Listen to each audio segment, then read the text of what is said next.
Takže čaute ľudia, volám sa Jakub. Som vlastne, viete čo, takže ten unboxing som hovoril. No, ideme ďalej.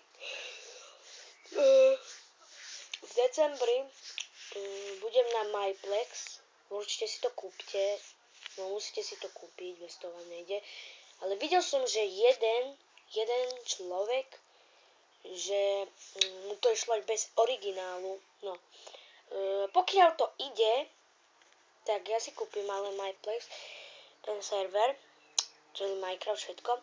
Tak pokiaľ to ide, ja to skúsim nainštalovať. Keď to nepôjde, tak môže vraj tam ešte dať heslo, meno a viete, také e-mailové číslo, že ja viem všetko, ale to je divné podľa vás, ne?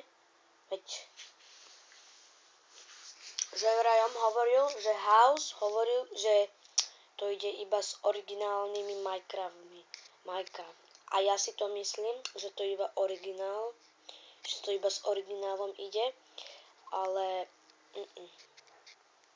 takže si nevymýšľa chlapec, že to je bez, že sa to dá aj bez originálu, ale jak sa to dá, veď to je dobrý server, ale tam je veľa ľudí. Inak chcel by som sa vás pýtať, že koľko stojí,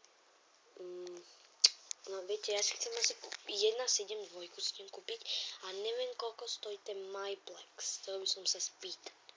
Ten MyPlex server, by som sa chcel spýtať, že koľko stojí, takže mi povedzte vo videjku a to bude asi všetko, takže čaute.